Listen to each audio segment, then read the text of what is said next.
The single mother thought she was alone when she left that guilt-filled letter on the vampire's grave. But the vampire king watched from the shadows, and her words revealed a truth his council had hidden for years. His son didn't die a traitor. He died a hero protecting her and her child. The cemetery didn't exist on any map. King Shade moved through the darkness like smoke, his black coat trailing behind him as he passed between weathered headstones that hadn't seen human visitors in decades. The moonlit forest cemetery was a graveyard for secrets, a place where vampires buried the truths they couldn't afford to speak aloud. His son's grave sat beneath an oak tree that had stopped growing the night the boy died. Shade knelt, brushing fallen leaves from the simple stone marker. No grand monument. No elaborate epitaph. Just a name, Marcus Thorne, beloved son. The council had insisted on discretion. A private burial for a private shame, they'd called it. Shade had been too broken to argue. That was 3 years ago. Now, on the anniversary of Marcus's death, Shade visited alone, just as he'd done every year. Even his most trusted guards stayed at the cemetery gates. This grief was his to carry. He pulled a worn photograph from his pocket. Marcus at 17, grinning at the camera, his dark hair messy from training. Still half boy, half immortal. Still believing the world could be better than it was.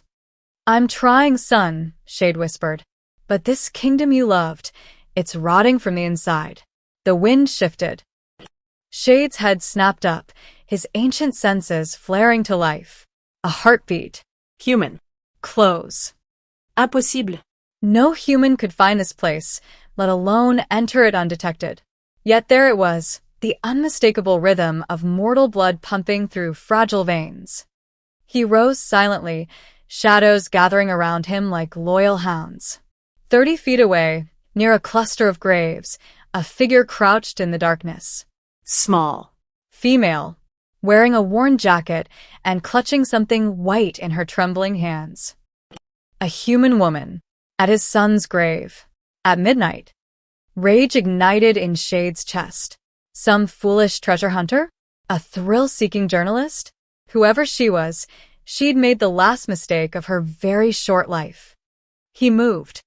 One moment he was by the oak tree. The next, he stood directly behind her, close enough to hear her rapid breathing, to smell the fierce sweat on her skin. She didn't notice. She was too focused on the paper in her hands, a letter, he realized. Handwritten. The ink smudged in places, as if she'd been crying while writing it. "I'm sorry," she whispered, her voice breaking. "I'm so sorry, Marcus." Shade froze. She knew his son's name. The woman placed the letter carefully on the grave, weighing it down with a smooth river stone. Then she pressed her fingers to her lips and touched them to the headstone, a gesture so tender, so intimate, that Shade's fury wavered for the first time in 3 years. "I brought your favorite," she continued softly, pulling something from her pocket. "A chocolate bar." She set it beside the letter. "I know you can't eat it anymore, but I had to bring something." His favorite. Marcus's favorite. The expensive dark chocolate with sea salt that he'd smuggled from human towns, savoring it like a guilty secret. How could this stranger possibly know that? The woman stood, wiping her eyes. That's when Shade saw her face clearly in the moonlight. Late 20s. Exhausted. The kind of exhaustion that came from years of carrying weight too heavy for one person. Her auburn hair was pulled back in a messy ponytail, and a thin scar ran along her jawline.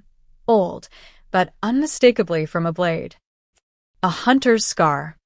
"I know you probably hate me," she said to the grave. "Wherever you are, I hope you understand. I was just trying to protect my baby. I didn't know," her voice cracked. "I didn't know you were trying to save us." Shade's world tilted. "Save us? Miss Lena?" A new voice shattered the moment. A guard, one of Shade's perimeter sentries, emerged from the tree line, his hand on a sword. "Miss Lena, you can't be here. It's not safe." She turned, and Shade saw the terror flash across her face. Not terror of the vampire. Terror of being caught. I know. I'm leaving. I just needed Go, the guard said, not unkindly, before the king makes his rounds. Too late, Shade thought. The woman, Lena, nodded and hurried toward the cemetery gates, clutching her jacket tight. She moved with practiced silence, like someone trained to avoid detection. Within seconds, she'd vanished into the forest beyond. The guard sighed and walked over to the grave. He saw the letter and chocolate bar. A sad smile crossed his face. Still coming back, after all this time, he murmured. Then he noticed Shade standing 10 feet away and nearly jumped out of his skin. Your Majesty. I didn't. I thought you'd already. Who was that? Shade's voice was cold iron. The guard paled. A human, sire. She's been coming here for 3 years, always on the anniversary. She leaves letters and small gifts. Eva. I've allowed it. She means no harm. You allowed it? Shade's eyes flashed crimson. You let a human defile my son's grave, and you said nothing? Sire, please, if you read the letters. Get out. The guard fled. Alone again, Shade approached the grave. The letter sat there, innocent and damning. His hand trembled as he reached for it. 3 years. This woman had been visiting for 3 years, and no one had told him. He unfolded the paper. The handwriting was simple, unpracticed. The writing of someone who'd learned to read late in life, perhaps. But the words. Dear Marcus, I don't know if you can hear me wherever you are. I don't know if vampires have an afterlife, or if you'd even want to hear from me after what I did. But I have to keep trying. 3 years ago, I hunted you. I tracked you through the Redwood Pass with silver bullets and hate in my heart. I was told you were a rogue, a killer who'd slaughtered families. They gave me your description, your patrol route, everything. I was supposed to be the hero. But I wasn't. I was just another fool with a gun. Shade's grip tightened on the paper. When I found you that night, I had my shot. Clean. Easy. You didn't even know I was there. But then I heard my baby crying. Jackson was only 6 months old, strapped to my chest, and he just started wailing. You could have killed us both in a heartbeat. Instead, you smiled. You walked over, slow and careful, and you made funny faces until Jackson stopped crying. You didn't touch him. You didn't touch me. You just made my baby laugh. Then the others came. The real rogues. They'd been following me, using me as bait to draw you out. And you, God, Marcus, you stood between us and them. You fought 5 vampires alone to protect a human hunter and her infant son. I ran. Like a coward, I grabbed Jackson and I ran while you fought. I heard you scream. I heard you fall. And I kept running. I'm sorry. I'm so sorry. The letter continued, but Shade couldn't read anymore. His vision blurred, not with tears, because vampire kings didn't cry, but with something worse.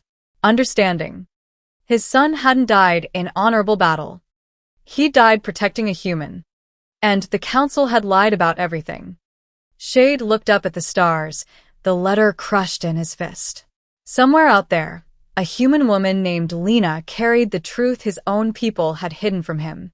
A truth that could shatter his kingdom. Or save it. He pocketed the letter and walked toward the cemetery gates, his mind already calculating. He needed to find her. He needed answers. And if the council had orchestrated his son's death, they'd learn why Shade had become king in the first place. Because mercy was Marcus's gift. Vengeance was his.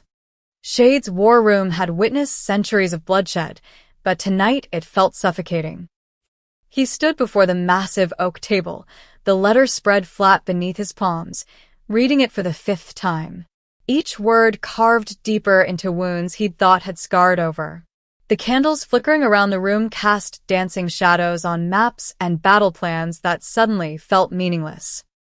I found your patrol jacket 2 weeks after that night. The rogues had tore it apart, but your locket was still in the pocket, the silver one with the engraving.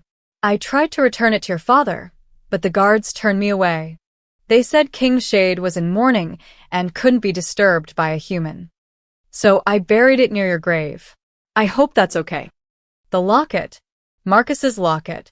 The one Shade had given him on his 100th birthday, practically childhood for their kind.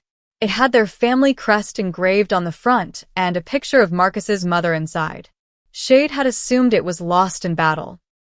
But it wasn't lost. This woman had tried to return it. His jaw clenched. The council had turned her away. Why? The worst part is what I learned after. I went back to the Hunters Guild, told them what happened. I said you'd saved us, that the intelligence was wrong. They said I was traumatized, that vampires can manipulate minds. They insisted you'd been the rogue all along. But I know what I saw. You died protecting my son. You died because you refused to hurt the innocent. I wish I'd fired that gun at the rogues instead of tracking you. I wish I'd been brave enough to help you fight. I wish I'd done anything except run. Shade's fingers traced the final lines. Your father probably hates humans now more than ever. I don't blame him. We took his son. I took his son. But I need him to know the truth. Marcus was a hero. Not a rogue. Not a traitor. A hero. I'll keep coming back until someone listens. Lena Brooks. A knock at the door interrupted his thoughts. Enter, Shade commanded, his voice hollow. Captain Reeves stepped inside, his silver armor dulled by years of service. He'd been Shade's right hand for 2 centuries, loyal, brutal, efficient. The council is demanding an audience, Your Majesty. They heard you left the fortress at midnight without your guard detail. Let them demand. Sire, with respect, they're questioning your judgment. Again, Shade finally looked up, and Reeves took an involuntary step backward. The king's eyes burned with barely contained fury. Tell me something, Captain. 3 years ago, when Marcus died, what did the council tell me? Reeves hesitated. That he fell in battle against rogue vampires. He fought bravely, but was outnumbered. Outnumbered. Yes, Shade lifted the letter. And did they mention that he was outnumbered because he was protecting a human woman and her infant child? The color drained from Reeves's face. Your Majesty, I don't. Did they mention that the rogues specifically targeted him? That they used a human hunter as bait? Shade's voice rose. Did they mention that my son died defending the very humans they taught him to despise? No, sire. No. Shade crumpled the letter in his fist, then smoothed it out again carefully, reverently. They told me he died fighting rogues in an unauthorized territory sweep. They said he was reckless, impulsive. They implied his death was his own fault. Reeves's hand moved to his sword hilt, not in threat, but in uncertainty. What are you saying? I'm saying the council lied. Shade moved to the window overlooking his kingdom, a sprawling city of spires and shadows, where vampires had ruled for 1,000 years. And I want to know why. Sire, accusations against the council. Are you loyal to the council or to your king? The question hung in the air like a blade. Reeves straightened. To you, Your Majesty. Always. Then summon them. Now. All 7 members. I don't care if they're feeding or sleeping or plotting my overthrow. Get them here within the hour. Reeves bowed and turned to leave, but Shade's voice stopped him. And Captain? Find out everything you can about a human woman named Lena Brooks. Where she lives, what she does, who she associates with. I want her history from birth to present day. Are we bringing her in? Not yet. Shade looked down at the letter again, at the desperate handwriting of a woman who'd carried guilt for 3 years. A woman who'd tried to tell him the truth and been turned away. First, I need to know what the council is hiding. Then I'll decide who deserves punishment. After Reeves left, Shade walked to a locked cabinet behind his desk. Inside sat Marcus's belongings, the few items recovered from the site of his death. A torn jacket, a broken sword, but no locket. Because a human woman had taken it to protect it, to preserve it, to try to return it to a father who'd been kept in the dark about his own son's heroism. Shade pulled out a bottle of ancient blood wine and poured himself a glass. His hand shook, barely noticeable, but there. 3 years of grief, of believing his son had died for nothing. 3 years of the council's sympathetic looks and hollow condolences. They'd known. They'd all known. And soon, they'd answer for it.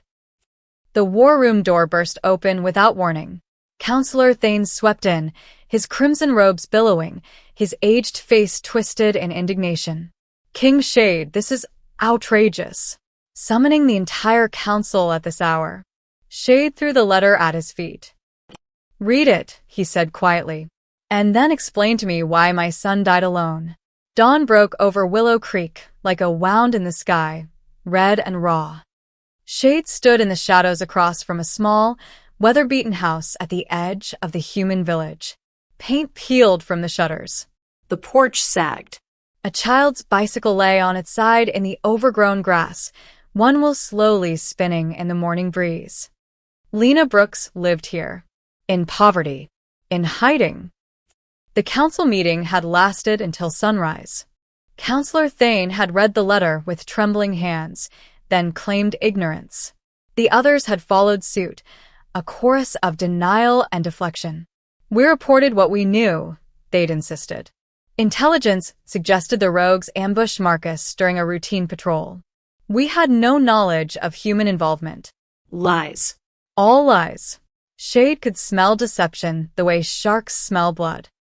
But he needed proof before he could act against the council. And proof meant finding the one person who'd been there that night. The front door of the house opened. Lena emerged, wearing a waitress uniform and carrying a small backpack. She looked exhausted, dark circles under her eyes suggesting she'd slept as poorly as Shade had. She locked the door carefully, twice, and headed down the broken pathway toward the main road. Shade waited until she'd turned the corner, then moved. He crossed the street in silence, reaching the back door in seconds. The lock was cheap, designed to keep out burglars, not vampires. It clicked open under his touch. He slipped inside. The house smelled like instant coffee and lavender detergent. A pair of small sneakers sat by the door, child-sized, worn at the toes. School papers covered the refrigerator, held up by alphabet magnets. Crayon drawings of stick figures and dinosaurs. A life built from scraps and love. Shade moved through the kitchen into a tiny living room. A couch that had seen better decades. A television that probably didn't work. Books everywhere, stacked on shelves, piled on the floor. Not romance novels or mysteries, but textbooks. Basic mathematics. Introduction to nursing. Anatomy and physiology. She was studying, trying to build something better. A floorboard creaked upstairs. Shade's head snapped toward the sound. The heartbeat was small, quick. A child's heartbeat. The boy was still home. Mom, a sleepy voice called out. Did you forget something? Shade stood perfectly still. He hadn't accounted for the child being alone. Any sudden movement, any sound, and the boy would panic. He needed Lena, not a terrified 8-year-old. The front door opened behind him. Jackson, I told you to stay in. Lena stopped dead, her keys clattering to the floor. Her eyes locked on Shade standing in her living room, and every drop of color drained from her face. To her credit, she didn't scream. She stepped inside slowly, pulling the door shut behind her, placing herself between Shade and the stairs. Jackson, she called up, her voice remarkably steady. I need you to stay in your room and put on your headphones. The loud ones.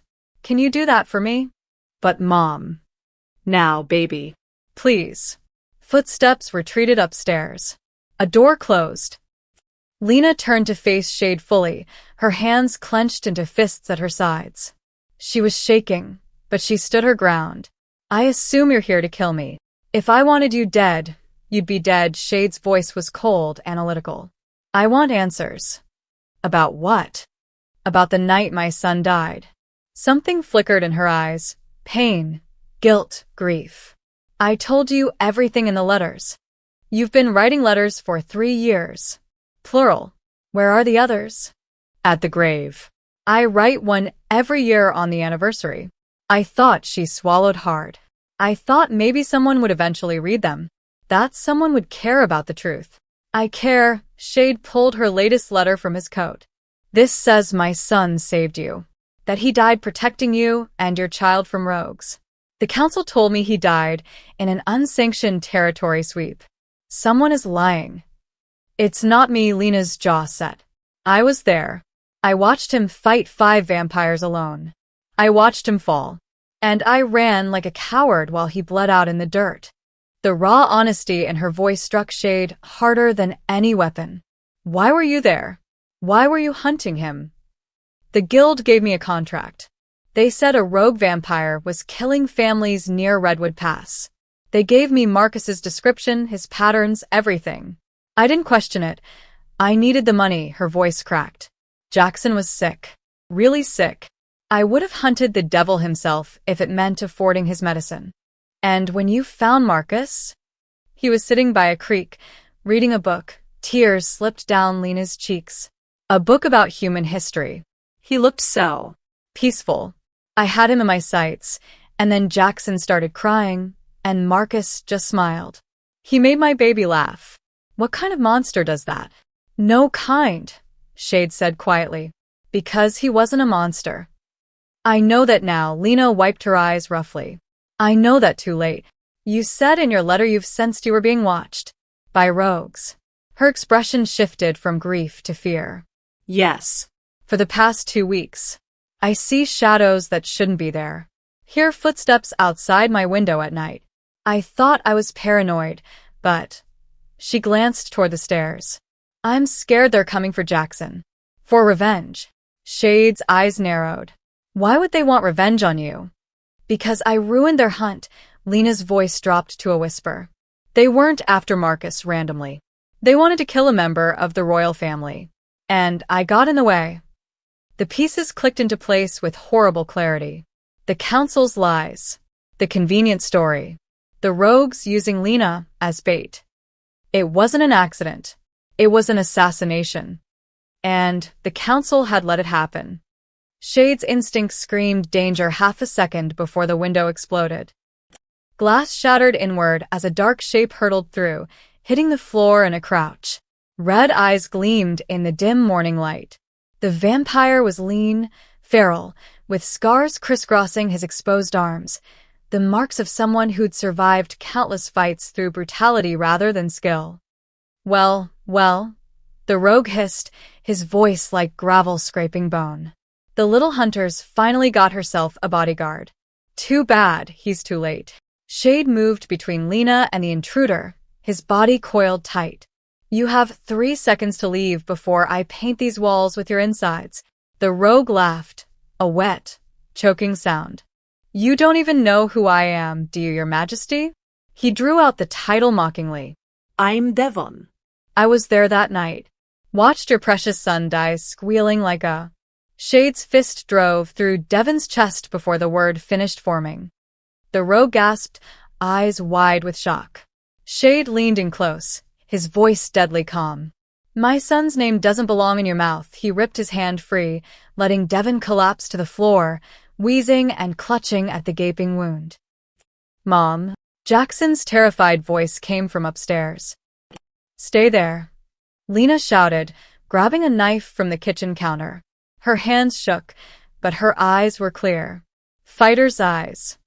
Devon coughed, black blood bubbling from his lips. You think I came alone? Stupid. There are 5 more outside. They're going to burn this hole. The front door splintered off its hinges. 2 more rogues burst in, moving with coordinated precision. These weren't mindless killers. They were trained. Shade recognized military patterns in their approach, the way they flanked and covered angles. Someone had taught them to hunt as a unit. Shade caught the first one by the throat mid-leap, using the momentum to slam him into the wall hard enough to crack the plaster. The second rogue went for Lena. She was ready. The knife flashed up, catching the vampire across the face. It wasn't silver, wouldn't kill him, but the rogue reeled back, hissing. Lena pressed her advantage, driving the blade toward his heart. The rogue caught her wrist, twisting. Bone cracked. Lena screamed.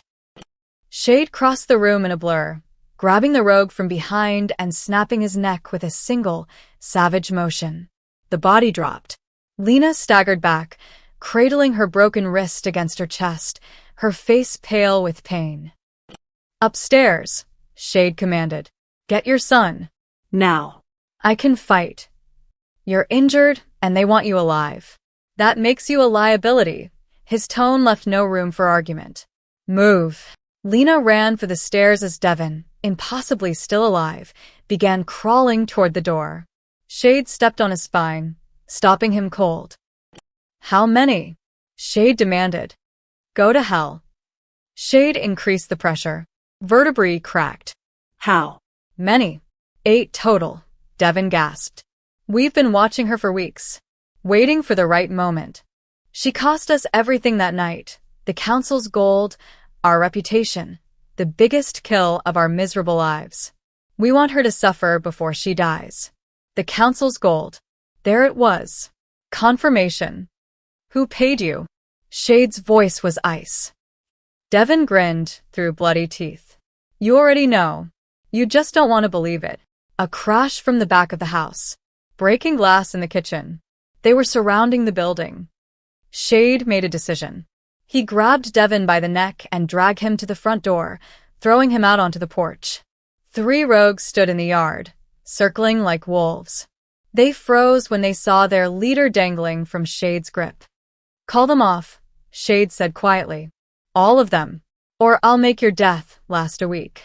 One of the rogues, a woman with white blonde hair and a cruel smile, stepped forward. You're outnumbered, King. Even you can't take 8 of us and protect the humans. Give us the hunter and her brat, and we'll let you walk away. You can tell yourself you tried.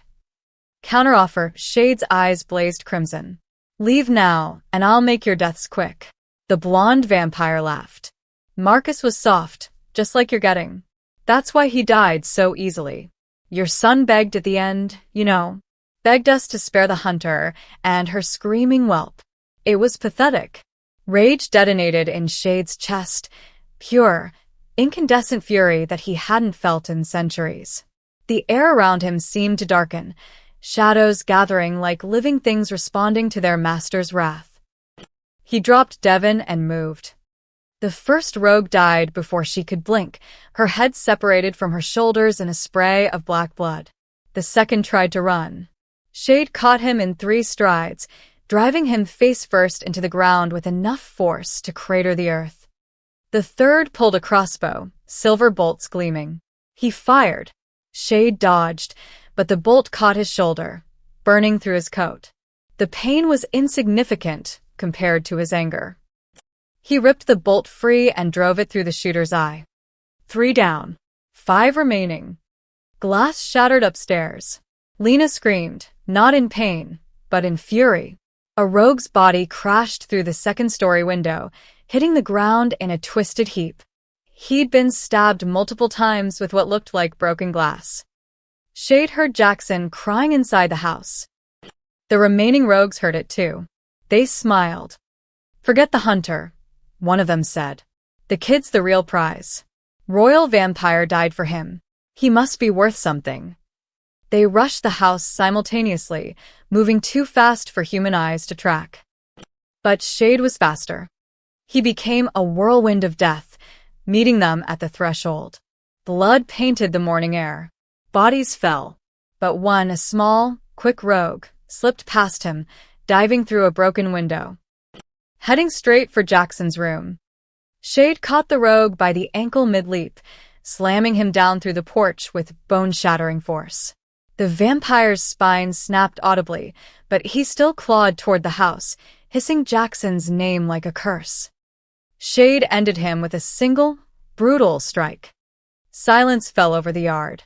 8 bodies lay scattered across Lena's property, some still twitching, others already turning to ash in the pale sunlight creeping over the roofline. Shade stood among the carnage, breathing hard, silver burns still smoking on his shoulder. Mom, Jackson's voice pierced through the quiet. There's more coming. I see them from the window. Shade's head snapped up. The boy was right. At the tree line, 3 more figures watched, too distant to engage, but close enough to send a message. This wasn't a simple revenge hit. This was coordinated. Organized. Someone wanted Lena and her son dead badly enough to send waves of killers. Lena appeared at the shattered doorway. Jackson clutched against her side, her broken wrist wrapped in a makeshift splint. We need to leave. Now. I have a safe house. No, Shade's voice cut through her panic. Safe houses won't stop this. They know where you live, where you work, probably where you hide. This ends at the source. What source? The council. Shade turned to face her fully. They paid these rogues 3 years ago to kill Marcus. Devon confirmed it before he died. And now those same rogues are trying to eliminate the only witness to what really happened. Lena's eyes widened. Your own council ordered your son's assassination? I'm about to find out. Shade pulled out his phone, an anachronism that still felt strange in his ancient hands, and called Captain Reeves. Captain, I need an armed escort at the Willow Creek border. Immediate extraction. I'm bringing in a human witness under royal protection. Sire, the council will.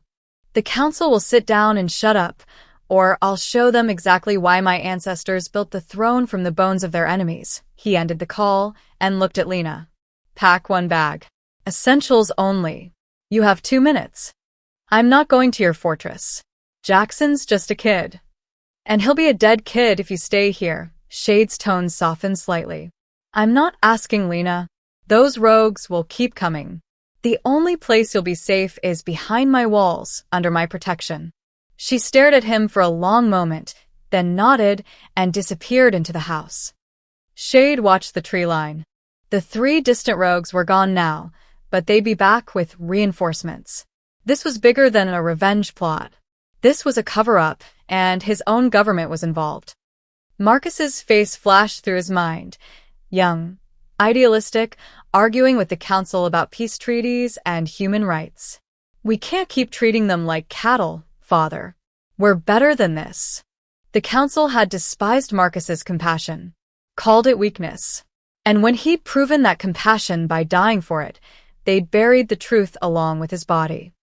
Lena emerged with a worn duffel bag and Jackson's hand gripped tight in hers. The boy looked terrified but trying to be brave, probably 8 years old now, with his mother's auburn hair and wide, intelligent eyes. My car, Lena began. Will be a death trap. Shade gestured to the black vehicle rolling up to the property, a fortified transport with darkened windows. Captain Reeves stepped out, his expression grim. Your Majesty, we need to move.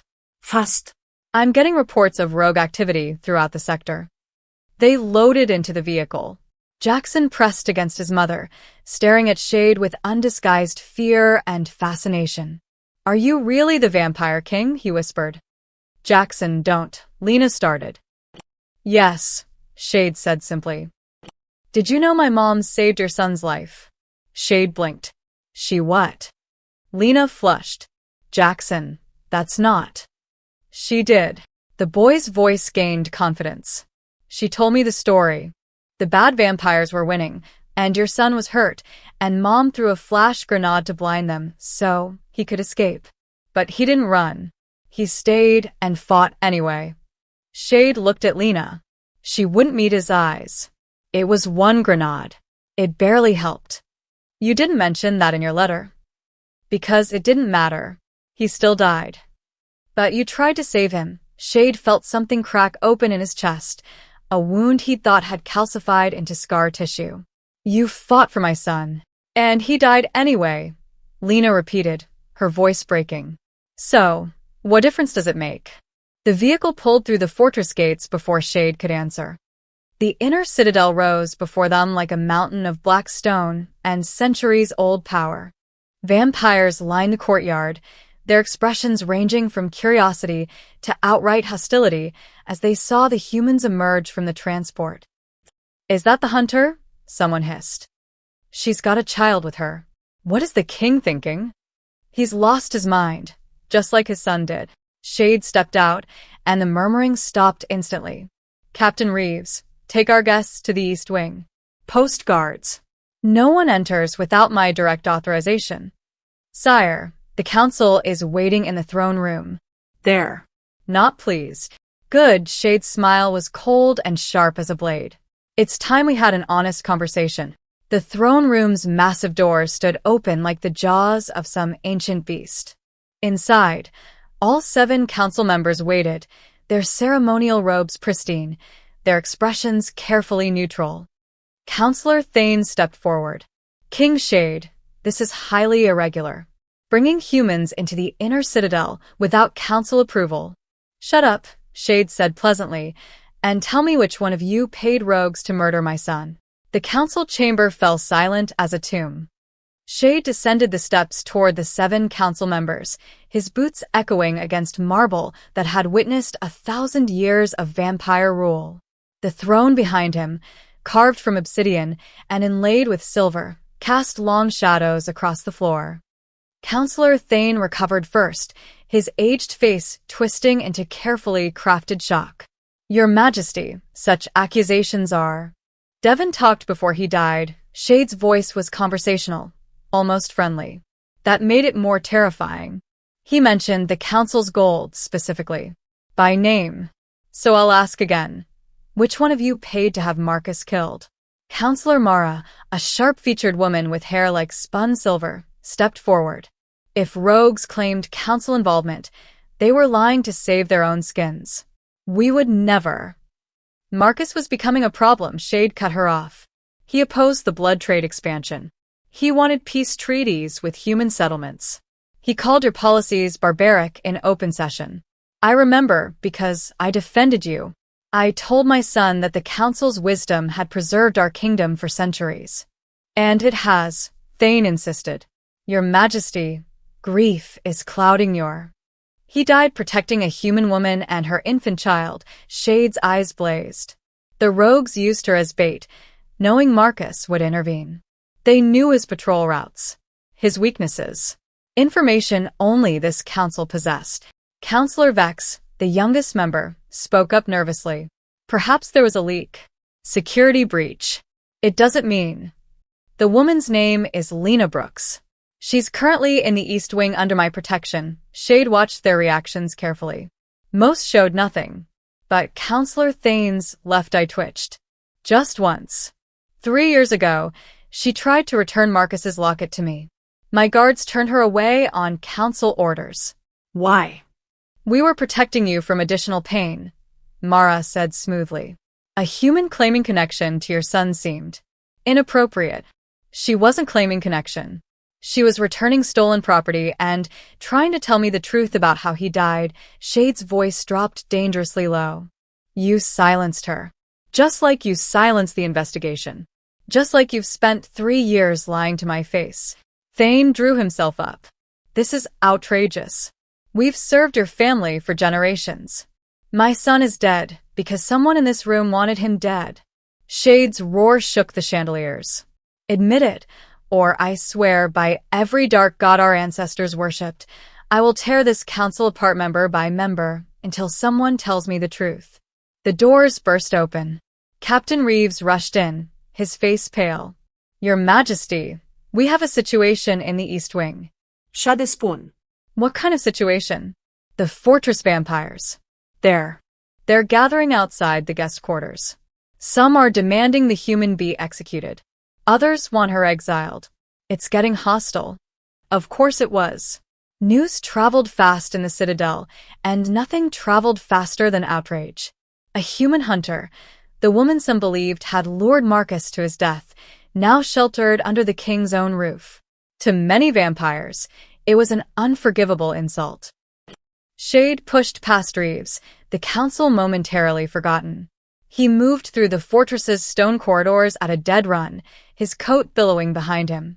Behind him, he could hear the council members following, their protests fading into background noise.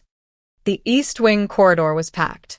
Dozens of vampires crowded outside the guest suite doors, their voices rising in a cacophony of anger. She's a killer. This is madness. The king's lost his mind. That human murdered Prince Marcus. She should burn. Silence. Shade's command cracked like thunder. The crowd parted instantly, pressing themselves against the walls. Some looked defiant. Others appeared ashamed. But none dared speak. Shade walked through them to the guest suite door. Inside, He could hear Jackson crying. Lena's voice, calm but strained, trying to soothe him. The guards he'd posted stood at attention, hands on their weapons, clearly uncomfortable with the mob at their backs. "My son is dead," Shade addressed the crowd, his voice carrying to every corner. 3 years ago, he died in Redwood Pass. The council told me he fell in battle against rogues during an unauthorized patrol. They called him reckless, impulsive. Some of you whispered that his human sympathies had made him weak. Murmurs of agreement rippled through the vampires. The woman inside that room was there the night Marcus died, Shade continued. She watched him fight 5 rogues alone. She watched him die protecting her and her infant son from vampires who were paid to assassinate a member of the royal family. The murmur stopped. Marcus didn't die because he was weak.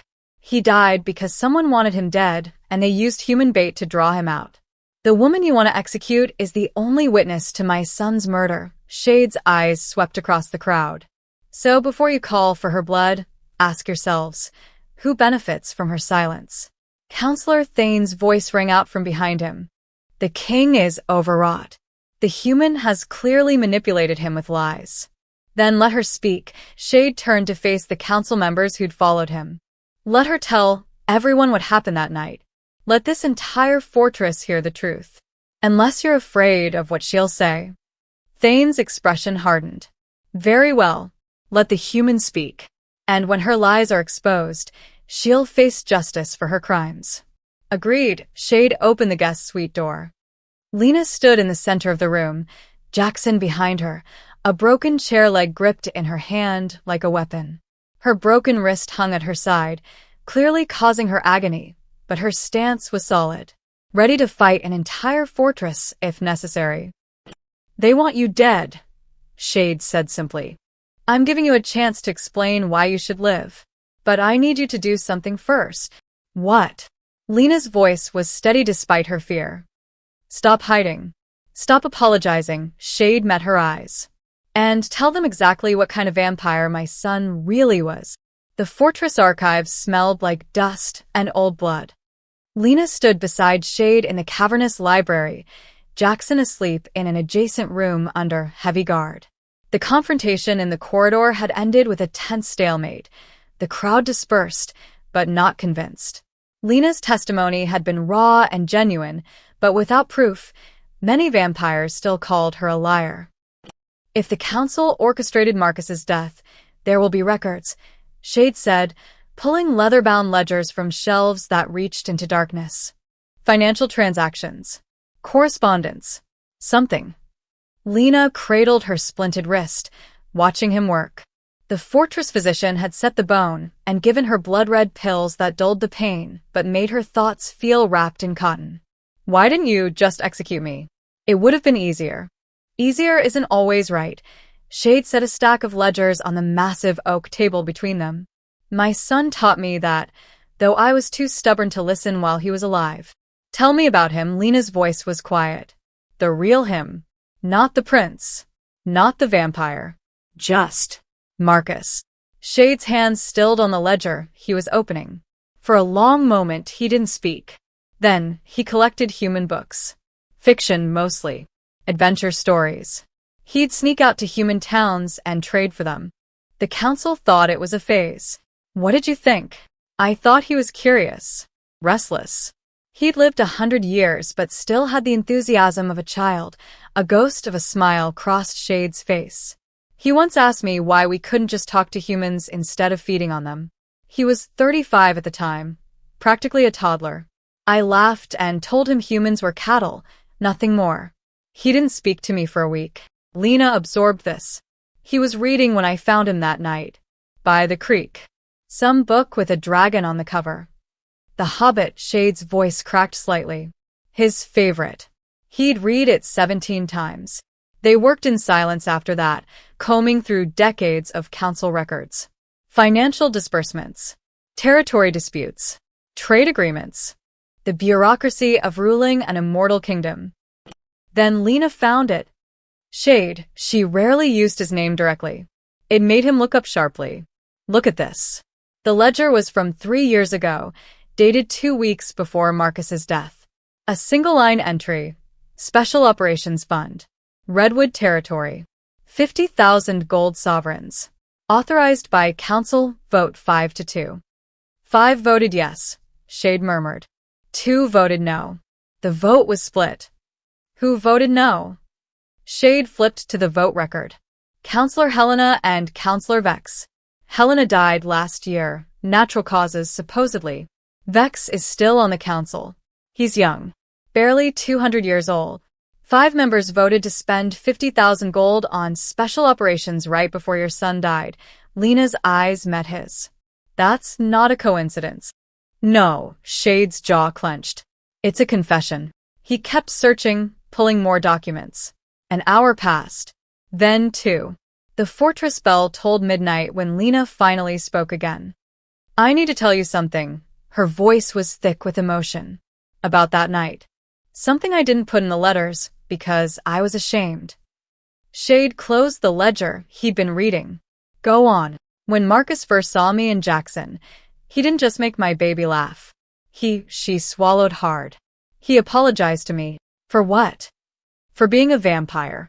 For his kind's treatment of humans. He said he knew what the hunters did, killing vampires to protect communities, and he didn't blame me for tracking him. Tears slipped down Lena's cheeks. He thought I was there to kill him, and he apologized to me. What kind of person does that? A better one than I've ever been, Shade said quietly. When the rogues attacked, Marcus told me to run. He said, get your son somewhere safe. He deserves a future. Then he turned and faced 5 vampires alone. Lena's voice broke. I had grenades. Silver rounds. I could have helped. But I was so scared, Shade. So terrified they'd hurt Jackson that I abandoned him. You went back. What? You said in your letter you threw a grenade to help him escape. My son could have run. He was fast, well-trained. But he stayed and fought. Shade moved closer. He stayed because you gave him a chance. You fought for him. I threw 1 grenade and ran away. You were a human mother with an infant, facing 5 vampires. The fact that you threw anything makes you braver than most warriors I've known. Shade's expression softened. Marcus stayed because he saw your courage. Because you reminded him that humans were worth protecting. Lena wiped her eyes roughly. After I ran, I heard him scream. I heard him fall. I heard them laughing. Her voice turned to ice. The leader, tall one with a shaved head, he said the council sends their regards before they finished him. The world seemed to stop. What did you say? The leader. He said it right before. Before the end. The council sends their regards. Lena looked at Shade. I thought it was just rogues being cruel. I didn't understand what it meant until now. Shade's hands gripped the table edge hard enough to crack the wood. The council didn't just pay for the assassination. They sent a message with it. They wanted Marcus to know, in his final moments, that his own government had betrayed him. We need more proof, Lena said. This isn't enough too. The archive door burst open. Captain Reeves stood there, his face ashen. Your Majesty, Councillor Vex is requesting emergency asylum. He says he has information about Prince Marcus's death. He says if you guarantee his safety, he'll tell you everything. Shade and Lena exchanged looks. Bring him, Shade commanded. It's time we heard from someone who voted no. Councillor Vex never made it to the archives. The messenger arrived at dawn, his face splattered with blood that wasn't his own. Border village, he gasped, collapsing at Shade's feet. Burned. Everyone dead. They left a message. Shade was already moving, Lena close behind despite his orders for her to stay in the fortress. They rode hard through the forest, reaching the smoldering remains of Thornfield Village as the sun climbed higher. The smell hit them first, burning wood, charred flesh, and underneath it all, the sickly sweet scent of vampire kills. The village was gone. Every building reduced to blackened skeletons.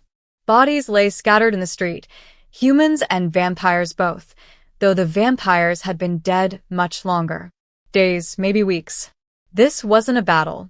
It was a stage. Oh God, Lena whispered. pressing her hand to her mouth. In the center of the village square, written in blood across the scorched earth, were words 10 feet high. Give us the hunter and the child, or we drown your kingdom in blood. Beneath the message, staked to the ground, was Counselor Vex's body. His throat had been torn out, his robes soaked black with blood. Pinned to his chest was a note. Shade pulled it free with trembling hands. He was going to tell you the truth. We couldn't allow that. Consider this a preview of what happens when you protect humans over your own kind. The hunter took something from us 3 years ago. We want it back. You have 3 days. The Crimson Brotherhood. The Crimson Brotherhood, Captain Reeves said grimly, reading over Shade's shoulder. They're not just rogues. They're organized. Military trained. This is a declaration of war. Shade crumpled the note. How many villages between here and the fortress? 12, sire. All small. Mostly human settlements with vampire overseers. Evacuate them. Everyone. Human and vampire alike. Bring them behind fortress walls. Your Majesty, we don't have the resources. Then find them. Shade's roar echoed across the dead village. I will not let these monsters slaughter innocents to get to one woman. Perhaps we should consider their demands, a voice said. General Cade stepped forward from the group of soldiers who'd accompanied them. He was old guard vampire nobility, battle-scarred, ruthless, and deeply traditional. 1 human and her child in exchange for preventing a war? The mathematics seemed clear. Lena's face went pale, but she stood straight. He's right. I'm not worth. Yes, you are. Shade's voice was firm. You're worth more than every coward who thinks sacrificing the innocent makes them strong. With respect, Your Majesty, you're letting emotion cloud strategy. Cade gestured to the carnage around them. How many will die if we refuse? Hundreds? Thousands? And for what? A human who hunted your son. A human my son died protecting. Shade stepped toward Cade. Marcus gave his life to save her and her child. And you want me to hand them over to the vampires who killed him? To prove what? That we've learned nothing? That his death meant nothing? His death meant he was weak, Cade said flatly. As are you, if you choose her over your kingdom. The other soldiers shifted uncomfortably. Some nodded in agreement. Others looked away. Shade felt the weight of their doubt pressing down on him. 300 years of rule, and this was the moment it could all crumble. Not through invasion or rebellion, but through a simple choice. 1 human life versus political stability. Marcus's voice echoed in his memory. We're better than this, Father. No, Shade said quietly. We evacuate the villages. We fortify the borders. And we hunt down every member of the Crimson Brotherhood until they're extinct. That could take months, another general protested. They'll burn half the kingdom by then. Then we'd better work fast. Shade turned to Lena. You said you were a hunter. That you tracked Marcus for weeks before finding him. Can you track the Brotherhood? Lena blinked in surprise. Maybe. If I had their scent, their patterns. But Shade, I'm one person with a broken wrist. I can't. You won't be alone. Shade looked at his assembled soldiers. Anyone who wants to stand with me, stay. Anyone who thinks sacrificing innocence is acceptable, leave now. I won't force you to fight for principles you don't believe in. A long, tense silence. Then Captain Reeves stepped forward, hand on his sword. I'm with you, sire. 1 by 1, soldiers joined him. Not all, maybe not even half, but enough. General Cade shook his head in disgust. You're destroying this kingdom for a human. History will remember this as your greatest failure. He turned and walked away, a dozen soldiers following. Shade watched them go, feeling the fracture in his kingdom widen. But he didn't call them back. Your Majesty, a young soldier approached hesitantly. I found something near Counselor Vex's body. It was clutched in his hand. He held out a blood-soaked piece of paper. Shade unfolded it carefully. The Brotherhood meets at the old quarry on the northern border. 3 days from now. Midnight. They're planning something big. I'm sorry I didn't speak sooner. I was afraid. Tell the king his son was the bravest vampire I ever knew. Vex. Shade looked at Lena. You said you wanted to help instead of hide. Here's your chance. We have 3 days to prepare a trap. Think you can help me kill the vampires who murdered my son? Lena's eyes hardened with determination. Tell me what you need. A hunter's mind, Shade said, and the courage to walk into hell with me. She extended her good hand. You've got both. Their hands clasped over the ashes of the dead village, a vampire king and a human hunter forging an alliance that would either save the kingdom or destroy it completely. The abandoned quarry sprawled across the northern border like an old wound, deep, jagged, and long forgotten by those who'd carved it into the earth. Lena stood at the edge, studying the terrain through binoculars as the sun began its descent. They'll come from the east, she said, tracing invisible lines across the landscape. The wind blows west at night here. They'll want it at their backs to catch our scent before we catch theirs. Shade crouched beside her, impressed despite himself. 3 days of planning had revealed a side of Lena he hadn't expected, methodical, calculating, ruthless when necessary.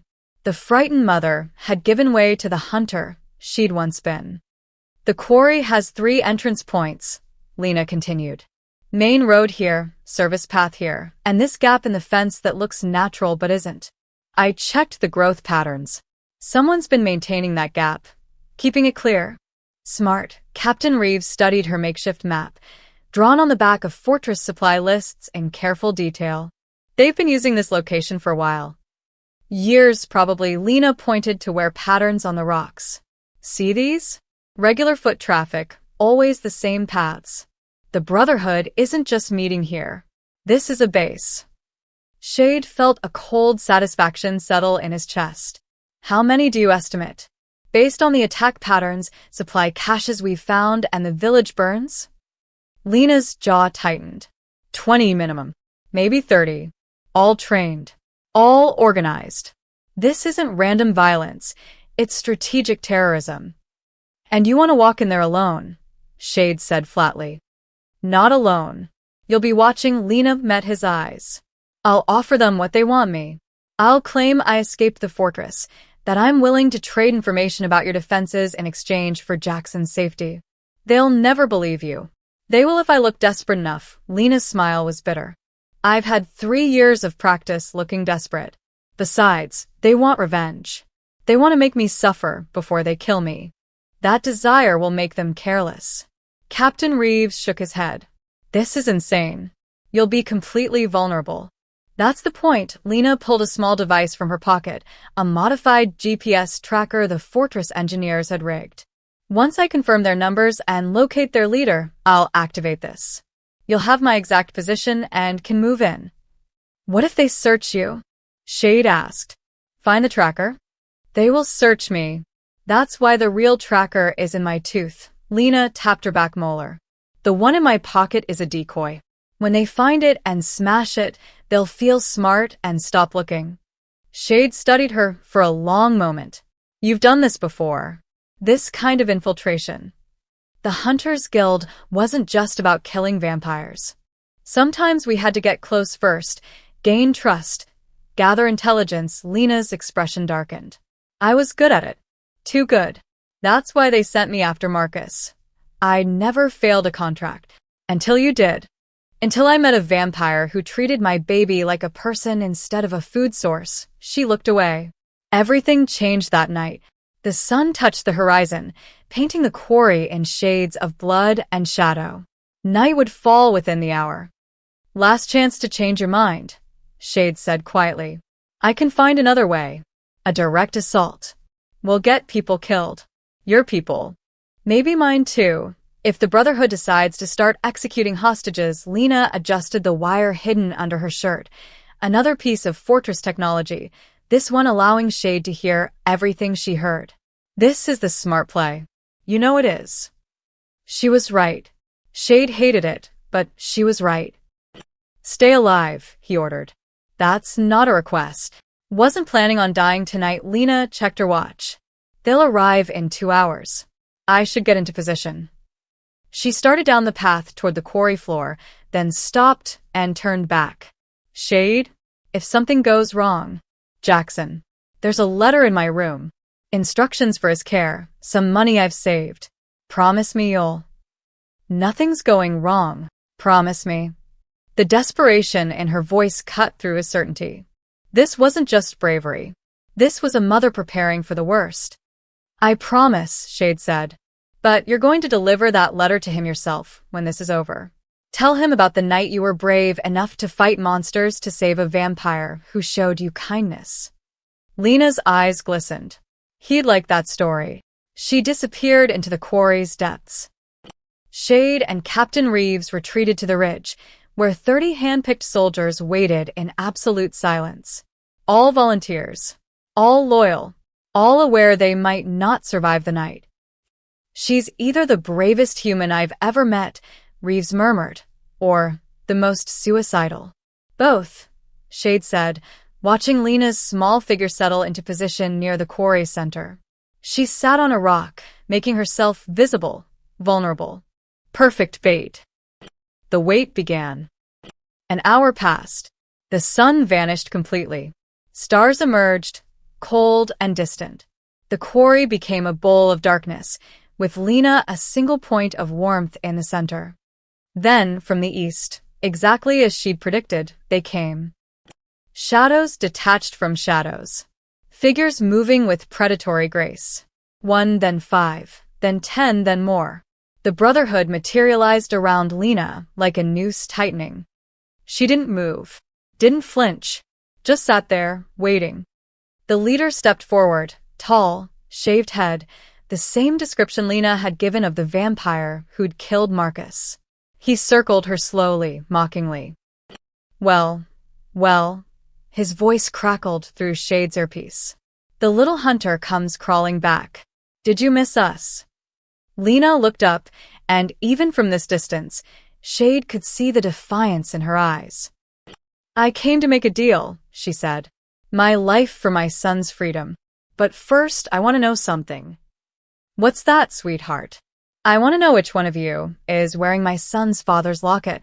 The Brotherhood leader smiled and pulled a silver chain from his shirt. Marcus's locket caught the moonlight, and Shade's world turned red.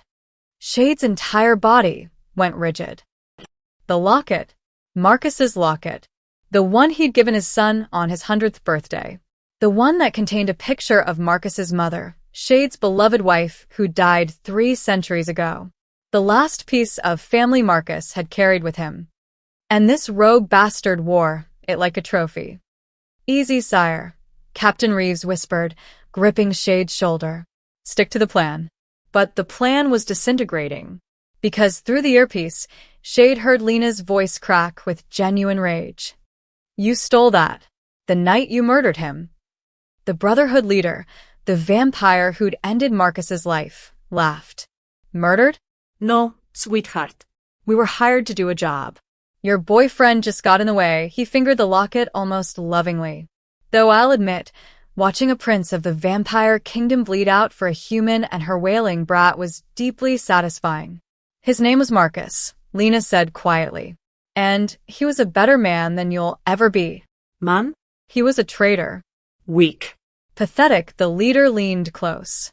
He begged, at the end. Begged us to let you go. Even offered us his own life in trade. What kind of vampire does that? The kind you murdered because you were paid to. Lena's voice stayed steady. The kind the council wanted dead because he threatened their power. The leader's smile faltered.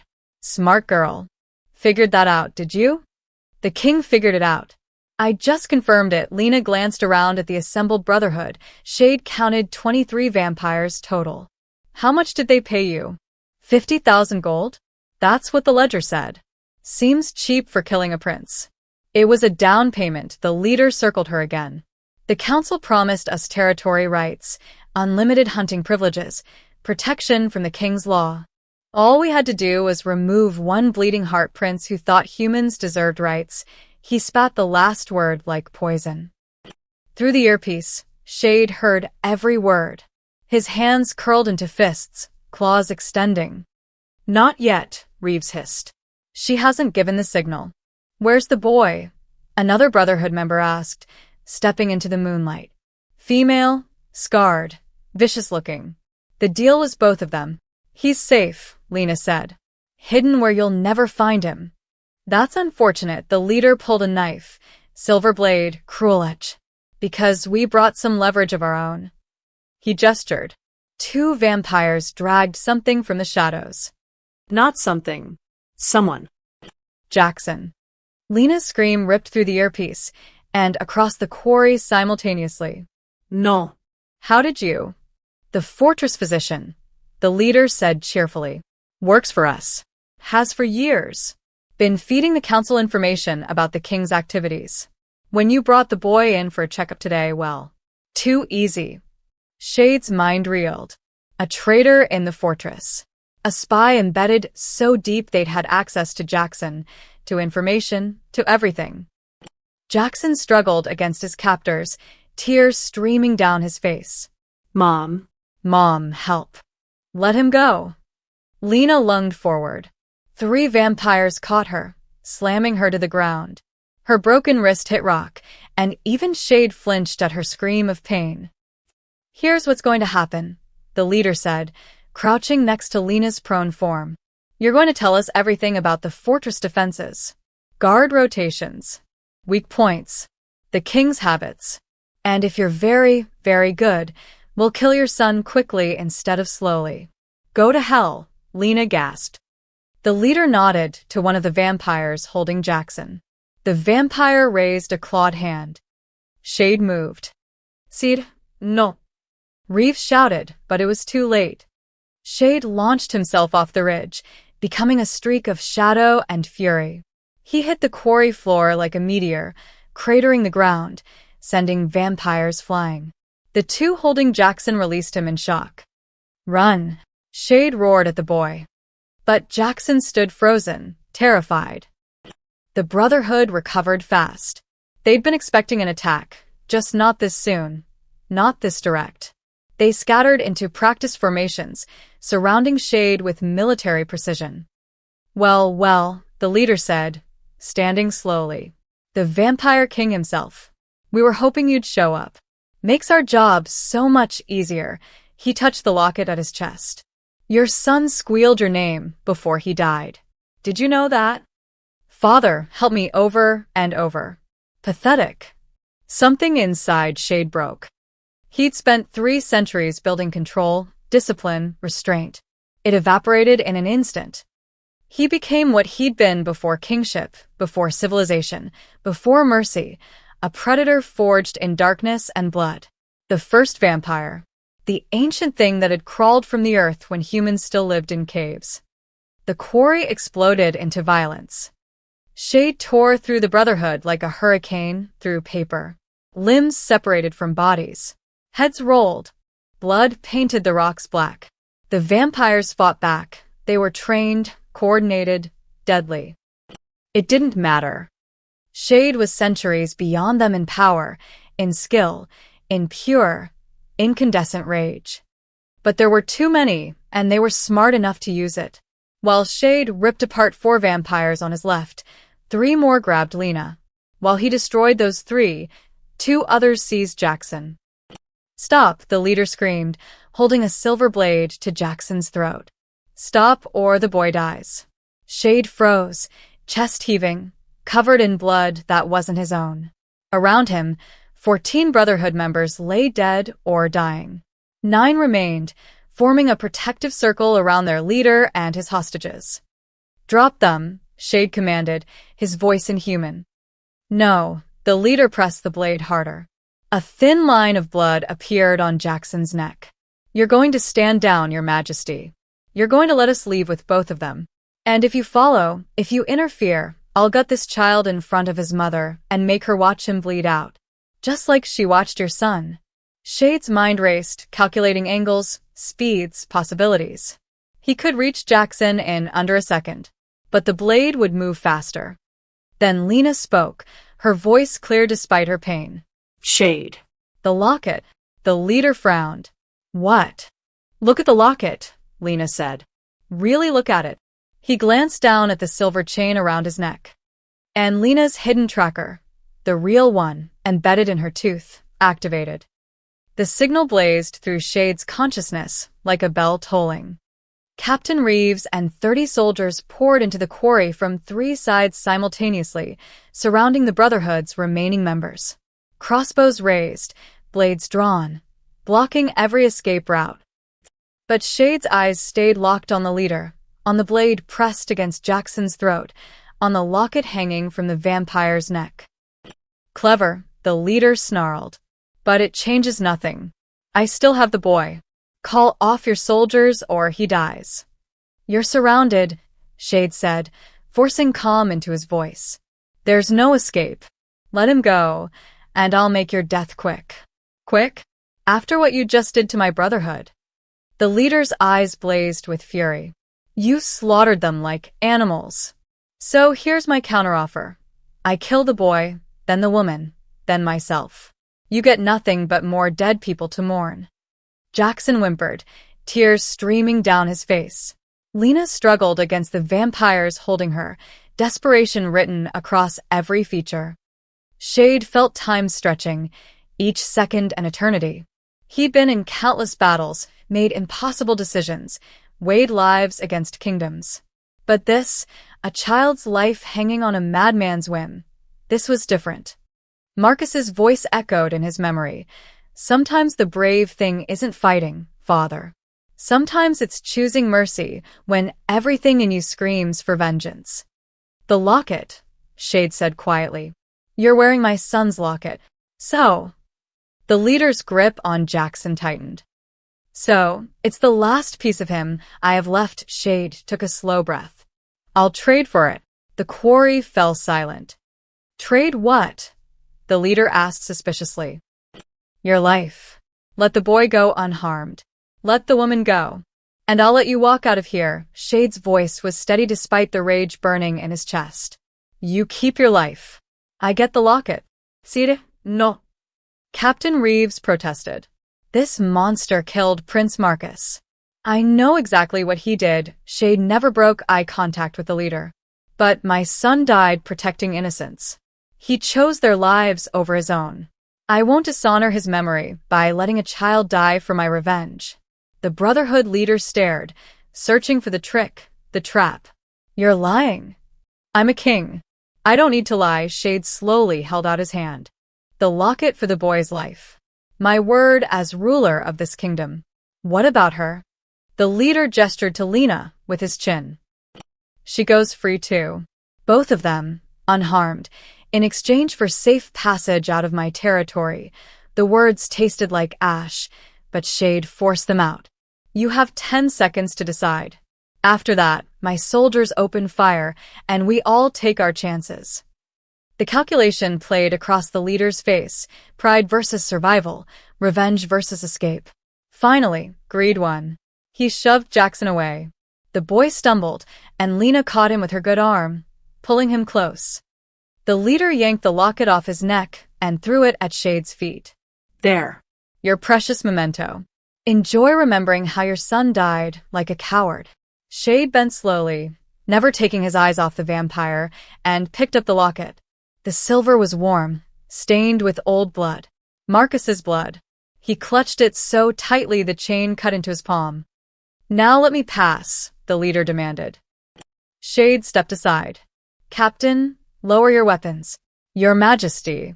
That's an order. The soldiers reluctantly obeyed, creating a corridor through their ranks. The Brotherhood leader and his remaining 8 members backed toward it, weapons still drawn, watching for betrayal.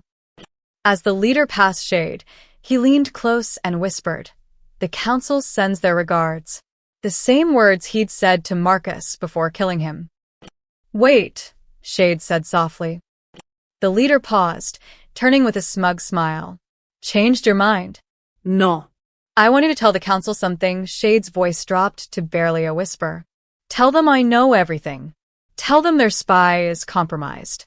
Tell them the fortress physician died screaming tonight, along with anyone else who helped murder my son. The leader's smile faltered. You said. I said I'd let you walk out of this quarry alive. I kept my word. Shade's eyes blazed crimson.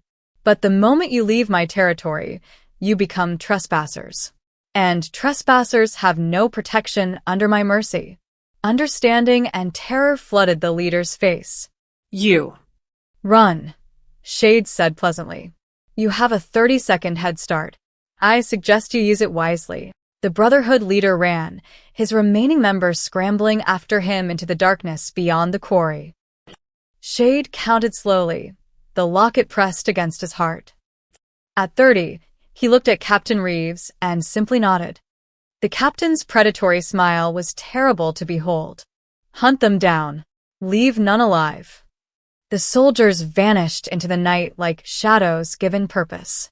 Screams echoed back within minutes. Short, sharp, final. Shade walked to where Lena sat on the ground. Jackson clutched against her chest, both of them shaking. He knelt before them. Thank you, Lena whispered.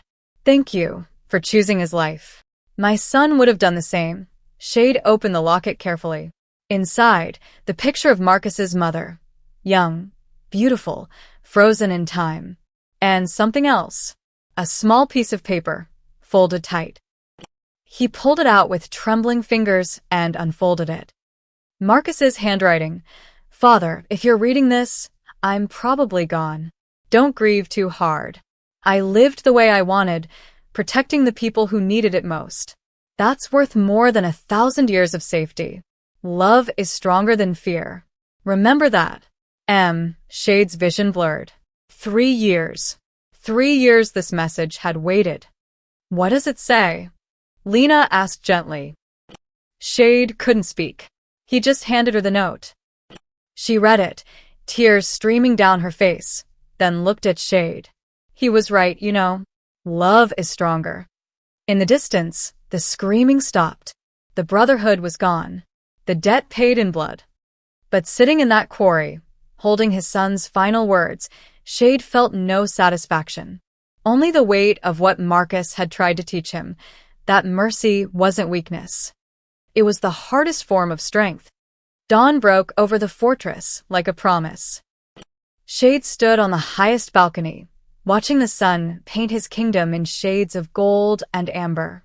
Behind him, the throne room filled with vampires, hundreds of them, summoned from every corner of the realm. The council's empty chairs sat like accusations on the platform below. 5 of the 7 council members had fled during the night. Captain Reeves had caught 3 of them at the border. They wouldn't be fleeing anymore. The remaining 2, Counselor Helena's successor and one other who'd genuinely been ignorant of the plot, stood to the side, faces pale with fear and uncertainty. Lena walked onto the balcony, Jackson's hand clasped in hers. The boy's eyes were still red from crying, but he managed a small smile when he saw Shade. It's time, Lena said quietly. Shade nodded and turned toward the assembled crowd. The murmuring stopped instantly. 3 years ago, Shade's voice carried across the throne room, amplified by centuries-old acoustics. My son Marcus died. I was told he fell in battle, reckless, impulsive, a victim of his own poor judgment. The crowd listened in absolute silence. I was lied to. Shade descended the steps slowly. My own council paid assassins to murder Marcus because he believed in peace. Because he thought humans and vampires could coexist. Because he dared to suggest that feeding on the innocent made us no better than the monsters humans believed us to be. Shocked whispers rippled through the assembly. The council used human bait to draw Marcus out, Shade continued. They hired the Crimson Brotherhood to kill him and make it look like a rogue attack. And when a human woman tried to tell me the truth, tried to explain that my son died protecting her and her infant child, the council turned her away and buried the evidence. He gestured to Lena. This woman's name is Lena Brooks. 3 years ago, she was a hunter sent to kill my son. Instead, she watched him sacrifice himself to save her life. She spent every day since trying to honor his memory, leaving letters at his grave, seeking forgiveness for surviving when he didn't. Lena stepped forward, her voice clear despite her fear. Marcus saved my life and my son's life. He didn't have to. He could have run, could have let the rogues kill us. But he chose to fight. He chose to protect humans he'd never met because he believed we deserved to live. And he was right, Shade said firmly. My son was right about everything. We are better than our hunger. We are more than predators. And any vampire who thinks otherwise is welcome to leave my kingdom right now. No one moved. The council is dissolved, effective immediately, Shade announced. I will rule alone until a new system can be established, one that represents not just vampire interests, but the interests of all who live within these borders. Your Majesty, someone called from the crowd. An older vampire, scarred and weathered. What of the humans? Do we just stop feeding? We negotiate, Shade said. We offer protection in exchange for willing donors. We establish treaties, boundaries, mutual respect. We become what Marcus believed we could be, not monsters hiding in shadows, but beings capable of coexistence. And if humans refuse, then we prove to them we're worth trusting. Shade looked at Lena. With her help, Lena blinked in surprise. What? You are a hunter. You know how humans think, how they fight, what they fear. Shade's expression softened. I need someone who can bridge both worlds. Someone humans will listen to and vampires will respect. Someone my son trusted with his life. I am nobody, Lena protested. I'm just a waitress trying to raise her kid.